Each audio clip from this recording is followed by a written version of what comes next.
Today we are starting our ninth chapter. Madam rides the bus from the book First Flight.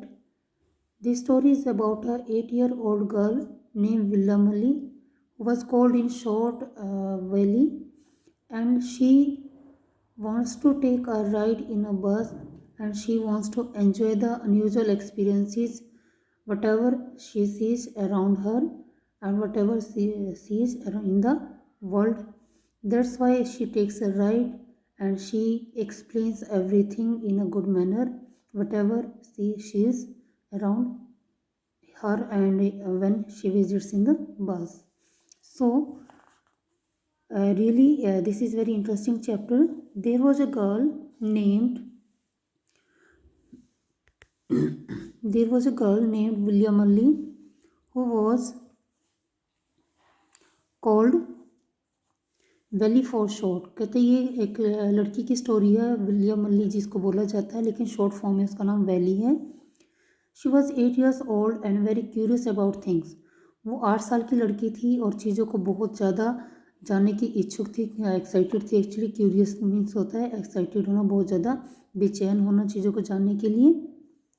She her favourite pass time was standing in the front doorway of her house. उसका favourite pass time क्या था, मतलब अपना time कैसे spend करती थी, वो घर के दरवाजे के बाहर सामने खड़ी रहती थी, watching what was happening in the street outside. और जो भी गली में हो रहा होता था उन सबको वो देखती रहती थी. There was no playmates of her own age on her street.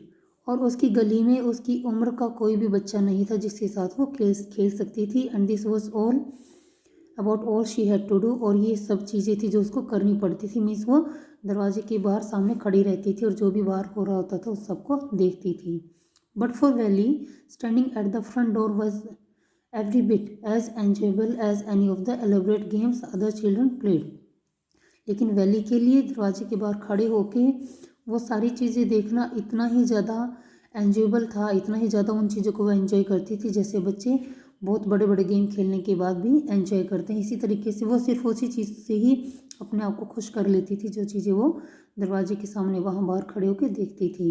Watching the street give her many new unusual experiences. और गली में बाहर खड़े होकर देखना उसको बहुत असाधारण अनुभव महसूस होते थे जब वो देखती थी कि क्या क्या हैपनिंग्स उसके चारों तरफ हो रही है. यहाँ पे आपको पिक्चर में जैसे शो भी किया गया है, ये वैली को आपको एक तरह से इमेजिनेशन यहाँ पे दी हुई है और वह कैसे फ्रंट डोर पे खड़ी हुई है और वो बाहर के सारे एनवायरनमेंट को, बाहर के सीन्स को वो देख रही है. The most fascinating thing of all was the bus that traveled between her village and the nearest town. यहाँ पे वो कहते हैं कि सबसे ज़्यादा इंटरेस्टिंग फैक्ट क्या था वहाँ पे, सबसे ज़्यादा इम्पोर्टेंट चीज़ उसको क्या लगती थी कि जो बस थी जो उसके गांव से चलती थी और वो पास के टाउन में जाती थी, ये उसको सबसे ज़्यादा अच्छा लगता था. It pass through her street each hour. ये जो बस थी वो हर घंटे वहाँ से गुजरती थी उनके गांव से. Once going to the town and once coming back. ये एक बार टाउन की तरफ जाती थी बस जो थी और फिर वहाँ से वापस आती थी. The site of the bus field each time with a new set of passengers. और हर टाइम क्या होता था, जो बस थी उसमें नए पैसेंजर्स बैठ जाते थे. एंड वो जो source of unending Joy for valley, और उसके लिए वो असीम खुशियों से भरा होता था वो पल जो था वैली के लिए, जब वो उस बस में पैसेंजर्स को बैठते हुए देखती थी और पैसेंजर्स को वहाँ से उतरते हुए देखती थी, यात्रियों को. Day after day she watch the bus and gradually a tiny wish crept into her head and grow there. अब क्या हुआ, धीरे धीरे जैसे जैसे वो बस को हर रोज़ देखती रही तो धीरे धीरे ग्रेजुअली मीन्स धीरे धीरे एक छोटी सी इच्छा उसके मन में जाग गई थी. एंड ग्रू देयर, और वो बढ़ती ही जा रही थी. She wanted to ride on that बस.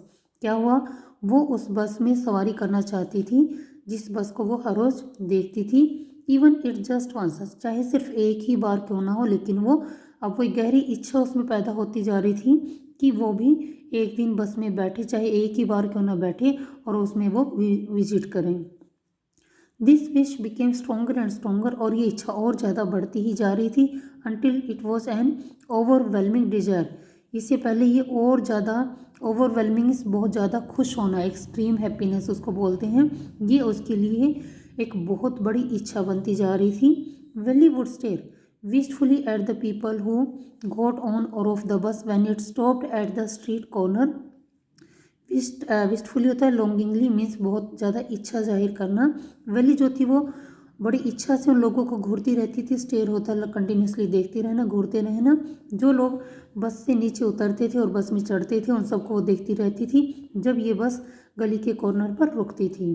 Their faces would Kindle in her longings, और उनके चेहरे एकदम से उसकी इच्छा इतनी ज़्यादा गहरी हो चुकी थी कि ये चेहरे जो बार बार वो उनको देखती थी किसी बस में से उतरते हुए, जिनको चढ़ते हुए बस में, तो वो उसकी आंखों के सामने घूमते रहते थे। ड्रीम्स, उसके सपनों में भी यही चेहरे आते थे। एंड होप्स, और उसकी उम्मीदें बढ़ती जा रही थी।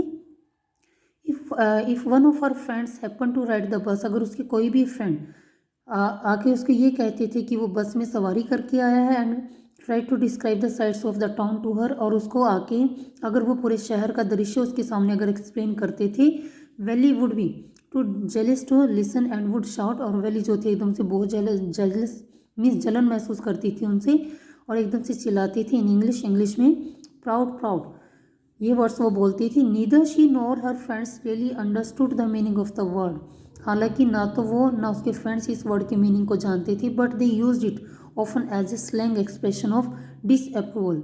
स्लैंग होता है बेटा यहाँ पे मीनिंग जैसे दिया भी हो, इनफॉर्मल वर्ड्स होते हैं ये, जो ज़्यादातर किसी को क्लोज ग्रुप में जो हमारा आसपास का फ्रेंड्स होते हैं उनको बोला जाता है। तो वो इस तरह से एक स्लैंग लैंग्वेज मीन्स थोड़ा सा बुरे शब्द कह सकते हैं, उसको ऐसा लगता था कि ये शब्द बुरे हैं किसी के लिए, तो वो इस तरह से उन शब्दों को बोलती थी, हालांकि ना उसको पता था इनका मीनिंग, ना उसके फ्रेंड्स को पता था।